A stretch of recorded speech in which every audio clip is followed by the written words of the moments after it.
Hello, everybody. Welcome to my live this Thursday afternoon. Happy Thursday.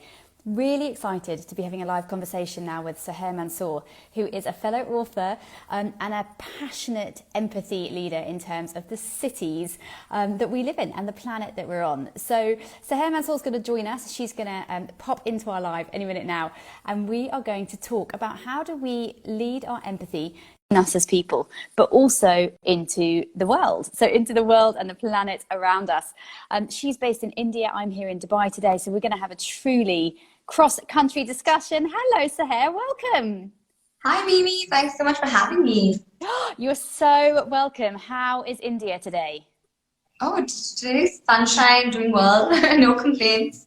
Beautiful. And what is behind you? I mean, looks like you've got an amazing backdrop there. These gorgeous jars are tooth powders and detergents and all sorts of zero waste supplies that you need for your personal care and home care routine.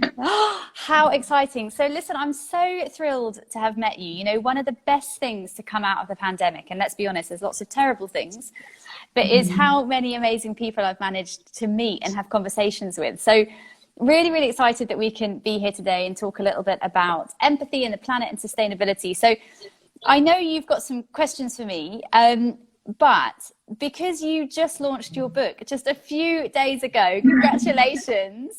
Thank you. Why don't you just tell us, that everyone knows who I am, why don't you just tell us a little bit about who you are and your amazing new book, and then we can have a conversation. Sure, sounds good. So hi, I'm Sahar Mansoor. I'm the founder of Bare Necessities. Also wrote a book called Bare Necessities, published with the Penguin Random House and co-authored with Tim. The idea is just to be a one-stop shop of all sorts of fun recipes, DIYs, and everything that you need to know to live a more sustainable, mindful, empathetic lifestyle towards the environment.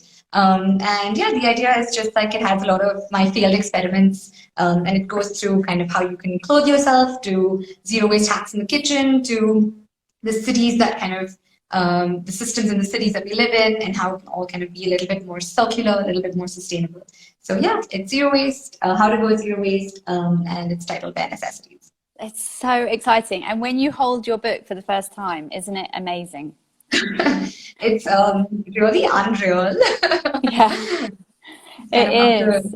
I remember when my books came, I got this box of books. It was still lockdown last year, so I was sort of all on my own at home, and this box got delivered, and I knew what was inside. I knew what was going to be in there. And it is so surreal. You just open it, and then you take out this thing that you crafted for all of this time and all of those nights, and suddenly it's real.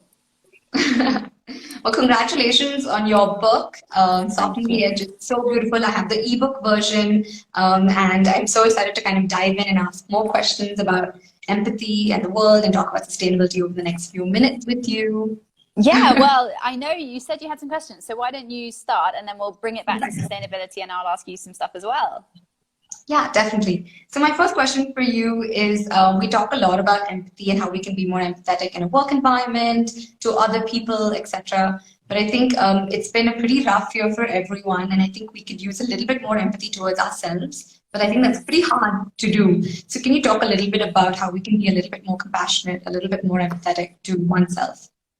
Yeah, absolutely. This is something I spend so much time talking about, actually. I think because of the way of the world now, our self-empathy, which is slightly different from self-care and self-compassion, so I'll talk about that a bit, is so important for two reasons. One, if we don't understand ourselves, if we don't understand what we need and how we can thrive, then of course we're limiting ourselves, we're not being true to ourselves. But also because self-empathy is the first step in all empathy. So for you to be able to empathize with others, you have to first be able to empathize with yourself. And in terms of what self-empathy is, it's really our ability to acknowledge, to understand, to recognize how we're feeling, the things we're going through, sort of body, mind, soul, as it were, inside, so that A, we can be connected with ourselves, but B, we know that when we're empathizing with others, that's their reality and not ours. Because if we don't understand ourselves, it's very easy to put our own sort of perception onto somebody else's reality. And then self-care and self-compassion are the actions that would come out or might come out of being self-empathetic. So once you've sort of done your empathy audit on yourself, you're connected with yourselves, to decide to be self-compassionate or to activate some self-care would be actions out of that. So very connected, but slightly different in what they mean. Cool. Thanks so much for sharing. Also, I think if you're not full completely in your, cup of love or whatever, it's kind of might be difficult to be empathetic towards everyone else around you and all of that. Totally. So I like that. That's the first step in the process is being empathetic to yourself. That's great. Yeah, totally. So you wrote this amazing book in the midst of this global pandemic. Can you tell us a little bit about how that process was of just writing in the midst of this crazy time? Yeah, well, first of all, I certainly wouldn't recommend it. Finishing a book in a pandemic was really tough. I think people always ask, and I'm sure they will ask you as well more and more now that your book's out, how was writing a book? How did you write a book? All of those things. And for me, I always say that writing the book was relatively easy, actually, but editing the book was incredibly difficult for me.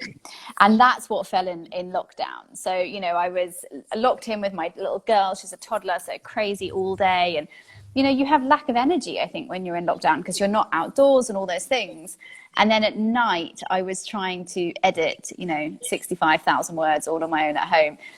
And by that time, you've finished your book. This is you editing upon editing upon editing what you've already done. So, yeah, I found that really, really tough. And, often was doing that until sort of 2 or 3 in the morning. So, yes, as I said, I wouldn't recommend finishing a book in a pandemic, but it really was the most fantastic process. And I always say I feel like the book wrote me rather than the other way around. What about you, Sahar? How did you find the editing process? Honestly, the editing was pretty intense and difficult because we went through like 3 rounds of edits. I also did this book with my co-author, Tim, who is in Australia. So navigating, working on different time zones, which basically meant almost every Saturday and Sunday between 8 a.m. to 3 p.m. We were just kind of editing and going over the book. To be honest, at first, the lockdown was a bit of a welcome change for me just because I feel like I was really exhausted from a lot of social events, commitments, things that I just felt like I pressured to say no to. It could be like my alma mater's graduation and I had to watch a bunch of 16-year-olds graduating and singing hymns for 4 hours. And to be honest, I could do a little less of that. So at first I really kind of enjoyed using the lockdown as a creative outlet to actually write and do things that I wanted to do for a really long time. And I think that was really fun. But you're right, the process of editing is tedious. It's always takes longer than you expect. Yeah. So I totally empathize and yeah, totally. For everyone that's joined, there's a few people asking, what are we talking about today? We're talking about empathy and our people and our planet. And I'm here with Sahar Mansoor in India, who's the author of a brand new book all about living a sustainable and zero waste life. So go check her out. And we're just doing some questions and answers and sharing some thoughts on empathy, life, and the planet. So welcome all of you that are joining. Amazing. Okay, Mimi. So my next question to you is, you talk a lot about balancing profit and people and kind of investing in people, especially through a lot of the corporate workshops that you do. And of course, you've worked in the corporate field for a really long time. Do you want to share some awesome examples or anything that kind of shares how you can balance people and planet and profit? Some of these examples would be great. Yeah, for sure. I mean, I think, as you said, I talk about this all the time. I talk about balancing humanism and capitalism. So how do we really balance our people with our focus on profit? Now, of course, businesses need to make money. Charities need to make money. Everybody needs to make money. We have to have sustainable businesses. But how do we do that in a way that, looks after our people as well? And I think the first shift around that has to be from leadership. So whether you're in a corporate or you're an entrepreneur leading a smaller business, the reality is that empathy is a choice. So we're all born with the ability to empathize. It's built into our brains. The choice to use it, especially as a leader or a business owner or an entrepreneur, is all yours. So I think, the first step I always talk about is around awareness of why we need to empathize with each other, how important it is for us as people and us as businesses, and of course what the metrics are. So we know that when you have businesses, big and small, run with humanity at heart, that we see all kinds of benefits from that. So, improved productivity, performance, morale, motivation. And I do talk in my book about the planet as well, about, how do we build what I call regenerative businesses, which continue to regenerate? Because I often say, Sahar, that, there's nothing on the planet that grows forever, right? Plants, trees, birds, animals, rivers, nothing, right? Nothing grows forever. So why should business? Why should we get to the beginning of every year and say, right, we're going to have another year of double-digit growth? And if we're going to create regenerative businesses, then of course the planet and how we live as businesses on the planet as well is a key part in empathy. So that's, I would love to hear your thoughts on that as well, around how our understanding for the planet and for our environment is part of empathy. Yeah, definitely. Honestly, I think living a more sustainable lifestyle or a zero waste lifestyle is kind of an expression, I think, of your empathy towards the environment, the planet that basically sustains us, which is so, so important. So I think, for me, I really find this interesting of the balancing of the three P's, or the people, planet, profit. And I think there are some phenomenal examples of companies who are doing a really good job with this. I really love Patagonia, and I think they really invest in their people. They really, are bold in their advertising. They tell you not to buy more. They exactly like what was it, like the biggest shopping day, Boxing Day or whatever it is in America, right after Thanksgiving. They put out this huge ad in the New York Times and everywhere, the first page of the newspaper saying, "Don't buy that jacket." And I remember that. Forcing people to just be more conscious of their consumption, right? And asking if they really want something. So really, what is your bare necessities? And I love that they were very open and upfront about their communication. They said, "Hey, we have amazing teams to, we're a growing business. We need to pay salaries, and that's why we're keeping our doors open on this Boxing Day. But be mindful of what you buy." So I really like that upfront kind of honesty in which they approach the whole thing. And then, of course, the amount of profits that they generated through all of the tax cuts with some of the Trump administration's taxation, all of that money was kind of reinvested into environmental grassroots organizations doing amazing things. So I think amazing. For me, those are kind of great examples of how we can balance people, planet, profit, and how we can do that in a way that's really just authentic to who you are or who the brand is, which is something I really admire. Yeah, I also love that campaign, by the way. Do you really need that jacket? I just love it. We've got a question here, Sahar, which I'm just going to give over to you. Tats here is saying, can you recommend any other books on sustainability or living sustainably? Any other books that you love on this topic? Oh my gosh, so many. I love Mridula Ramesh. She writes about climate change. She's also she's in Tamil Nadu. She's an Indian author. Vandana Shiva's Soil Not Oil talks about kind of decarbonizing economies, which is like a college favorite. I think Rachel Carson's Silent Springs is a classic to just kind of understand the food system better and the pesticide and how all of that happened, basically. I love Ram Guha's stuff. He's recently more popular for all of his work on Gandhi, but actually he's done a really good job documenting environmental grassroots movements from the Chipko movement and beyond, and environmental activism, especially from the 80s, 90s, in that kind of a lens, historical lens. So these are some of my favorites. Some of your favorites. I love that. Okay, your Maybe turn. What are some of your favorite books?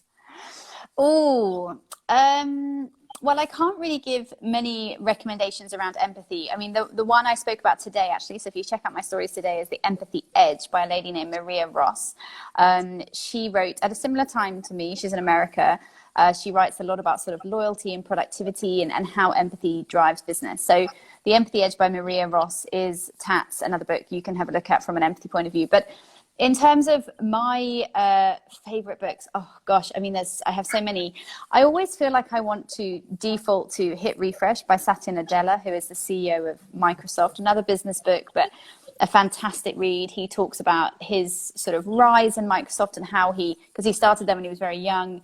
He talks about, he has a son that has some learning challenges, and he talks about that story and how him and his wife adapted to having a child that was had some different challenges in life, and how that actually made him more empathetic, and how he brought that into Microsoft today. So I love that. And then I love Lean In by Sheryl Sandberg, which is old now. Like, it's an old book, like 10 years. Yeah, but so good. And you know, even though the world has moved on a little bit since then, I still recommend it to any sort of women out there or men, but who are, you know, looking at the business world or the entrepreneurial world, because she just has some great ways of seeing the world. So yeah, I love that. There's another question here for you, Sahar. How can I promote sustainability and promote it throughout India? How can I support and promote sustainability in India? She's asking. Yeah, that's a great question. Honestly, you can start with anywhere. I think your home and your personal kind of choices are the best place to start. But from a more community perspective, you know, you can plant trees, you can organize a clothes swap, you can organize a cleanup, whether it's, you know, with people in your apartment or your workplace. You can just be a little bit more mindful when you shop. So you can choose, you know, ethical brands that really kind of mirror and support the same values that you kind of align with, whether that's fair trade, ethical sourcing, you know, or how they package the products and send it to you. So I think those are some of the ways that you can kind of be part of the change. And then, of course, use your voice, use your wallet, as, you know, you really do vote with your money at the end of the day. So align your consumption choices with your values. And yeah, you know, talk to friends about sustainability, see if they want to do something together, and just kind of be that little, I don't know, that little fire to spearhead little fun environmental projects that are being possible. Yeah. I love that answer. Like, connecting with your community, doing it with your friends, just start somewhere, right? Really, such good advice. Priyanka, the book we were talking about last there was Lean In by Sheryl Sandberg. And Pasang is asking us, you and I, do we use bamboo toothbrushes? Do you have a bamboo toothbrush? Yes, I do. Fantastic. I also do. I have found a new brand here, and even my little girl has one as well. So good question there. I feel like you were going to ask me something, Sahar, that we got distracted from. Yeah. So essentially, Mimi, I wanted to ask you that I think a lot of people who do follow Bare Necessities, a lot of them are small entrepreneurs, you know, in the same ecosystem, whether we're making soaps or we're, you know, creating all sorts of amazing products. And I think you talk a lot about developing empathy in the corporate world, but maybe can you share a few lessons or a few things that we could take for small businesses? How do you inculcate empathy in a smaller workplace, in perhaps a social enterprise that is smaller, that is maybe struggling with more things, you know, maybe your top priority is actually just paying salaries. So how do you make yourself full, and how do you lead with empathy? I wanted to ask about that. Yeah. Look, I think whatever size your company is, probably the backbone to empathy is listening. So even if you've got 3 people in your team, or 33 or 303 or more, the key is to really commit authentically to listening to each other. And when people feel heard, seen and heard, we're really fulfilling like the very bottom of sort of Maslow's hierarchy of needs, of what we need as human beings to thrive. So, you know, these are really conscious decisions, using your curiosity. So when people come to you and say, I'm going to do this, or I'm not going to do that, or I recommend you do this, you know, really asking questions, be curious. Can you tell me why? How did you arrive at that decision today? I would love to understand that further. So making sure that people know you're listening and that you're authentically interested in who they are. And that goes with, you know, suppliers, partners, stakeholders. I don't think that there's any environment really where this sort of innate curiosity doesn't go a really long way in creating more empathy, because fundamentally, if you understand each other better, you can do better work together. So I think the core is listening, and what goes with that is a whole lot of sort of body language and that type of thing. So eye contact, really focusing on making eye contact more often, smiling. I have a whole bit in my book about smiling because I just don't think we talk about it enough, and it's such a superpower as human beings. Subconsciously, there's a whole lot of neuroscience around this, how we subconsciously respond when someone smiles at us, and it does connect you. It does make people feel understood and seen in the room. So yeah, I think if you have to focus on your bottom line, like you said, paying salaries, massive pressures when you're setting up a business, but just treating sort of people at the center of those decisions, being honest and authentic with them about when you're having difficult months or what that might mean, goes a really long way to building trust. So yeah, I mean, anyone that wants to know more, just drop me a message. I can send you some tips, some data, some information around that. But I think that gives you a top line thought there. Does that make sense? I really like that. Listen, whether you're a 3 people company or a 300 people company, and I think I really like that. Yeah, that's amazing. Good advice. Thank you so much for sharing. You're welcome. So, can I ask you one? Because there's another question here for you. Sure. There's lots of questions, actually. I'm trying to listen to you and read them all. But there's one from Anisya here. She's saying, what would you recommend as a sustainability initiative in restaurants? So a restaurant maybe that's opening or growing. What have you seen that's working really well in making restaurants more sustainable? Yeah, definitely. So one is like training your employees about food segregation, because 60% of all of our waste is just food waste, and if we could just segregate it and compost it, we're really helping divert lots of waste from our oceans and our landfills. Two, look at your packaging, spend some time and energy to really understand it, especially now in this food delivery system. Can we use areca, which is this beautiful palm that looks a lot like a coconut tree, but these plates that you get from it that are completely compostable. You could use, there are amazing brands creating amazing things out there using a combination of paper and whatnot that are fully compostable. So spending time to research the one that fits your need best, and also investing in that. I know it could be a little bit more expensive than the single-use plastic alternative, but it is so worth it, because every plastic takeaway will be in our planet for about 700, 800 odd years, versus something that might just go back to the earth in a compostable manner. So yeah, invest in that. If you're having amazing beverages or cold brew or cocktails, you could do stainless steel straws made out of food grade stainless steel. That is amazing, super easy to wash, it's dishwasher safe. So those are great ones. But equally, if you don't want to reuse, then you could invest in straws that are hay-based, that are single-use, that again go back to the earth, or coconut leaf-based straws that again are single-use and compostable. So those are some few good ones. And also, I think just being open and honest and communicating that your values through your communication, whether that's online or at the restaurant, about maybe why there's a little bit more for delivery, etc. Being honest and upfront about that, I think those things go a long way. Yeah. I love the thought of a coconut leaf straw. That sounds amazing. I love that. My gosh. Especially because I imagine they're a bit more durable. Here in Dubai, quite a lot of restaurants have moved to paper straws. Yeah. But the reality is they go so soggy, they just, and especially if you give them to children, like before they've drunk half a juice, it's all like... Yeah, exactly. Yeah, there's some amazing organizations in Bangalore doing cool work. So if you want to know, slip into Bare Necessities DMs, and we're happy to connect you with these amazing small enterprises that are creating these coconut leaf straws. They actually hand spin them with this like retrofitted sewing machine type of machine, and then they kind of roll each leaf. And the coconut leaf actually gives out this slightly gooey thing that basically helps self-adhese it, so it doesn't kind of roll out. So we've done experiments and kind of keep them in office for like a day, and they don't open up or get soggy. So I love that. And Sharon's saying there, coconut-based straws are amazing. So yeah, loads of comments coming through.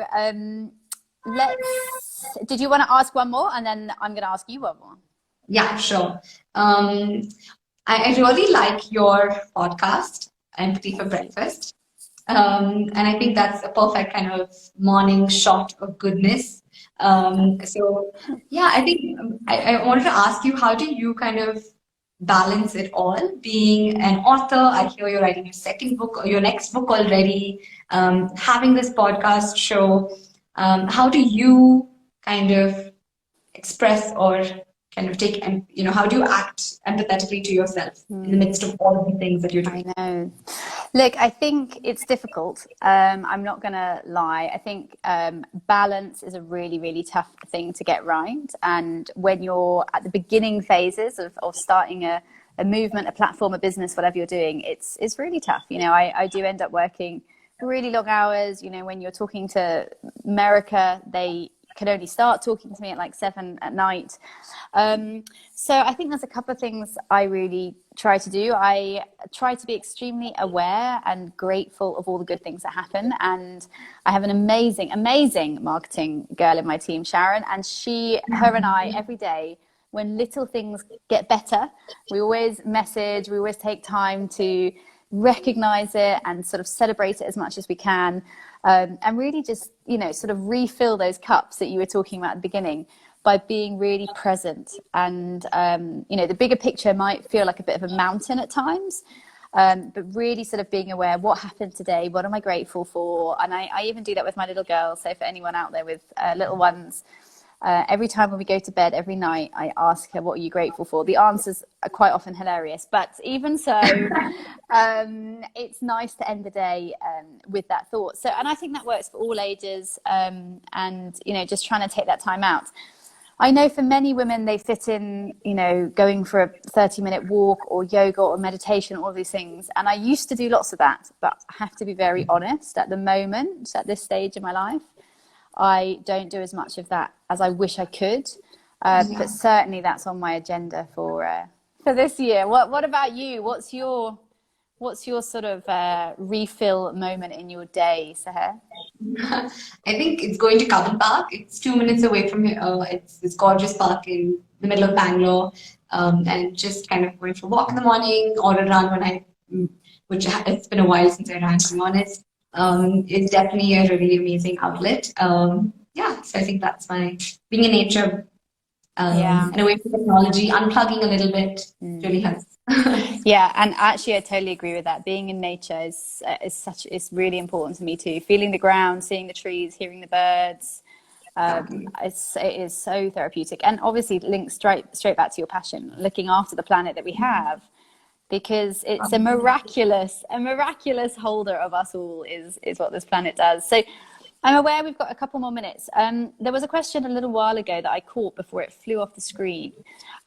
Someone was asking you, what do you say to people who are sort of naysayers about sustainability and say, oh, well, it doesn't matter, we can't change it anyway, one little act won't change the world? What do you say to those people? How do you respond? Yeah. Honestly, I think the pandemic has shown us all that we really value clean air, clean water. And I think a lot of us had the opportunity to kind of look at cleaner skies. Lots of things like the Himalayas, for example, were noticeable from hundreds of kilometers away after 30 odd years because there was no smog. You could hear the birds again. So I think we were able to see that actually our actions have impact, and we have the ability to create more positive impact for a cleaner, more just, more equitable world. So I think the science is there. The IPCC reports are out. I mean, it's all in front of us. So it would be a shame if we didn't pay any heed to it. But I think the biggest reason why we should care is to give an amazing, clean planet for our future generations. I mean, if you're going to the beach and you're enjoying it somewhere with your niece, your nephew, or your kids, or whatever it might be, if I'm sitting there and there's lots of plastic around me, I at least want to be the one to say that at least I tried not to put that there, and I want them to be able to enjoy the gorgeous nature that we all enjoy so much, just like we did and all of our generations did. So I think that's the biggest motivation for us to care.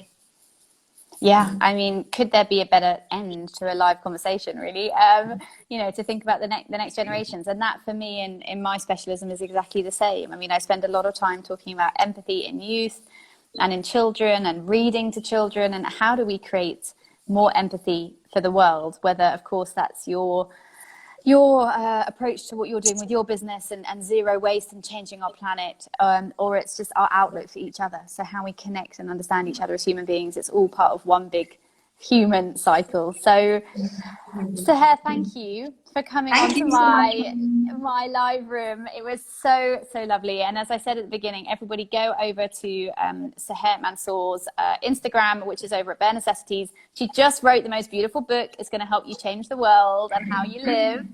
That's super kind of you. Everyone get your copy of Soften the Edge as well, available on Amazon.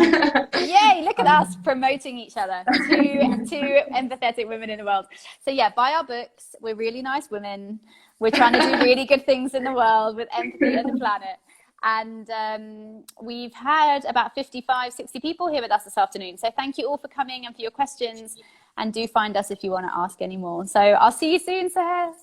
See you soon. Thank you so much for this. Thank you all for joining. Bye. Bye.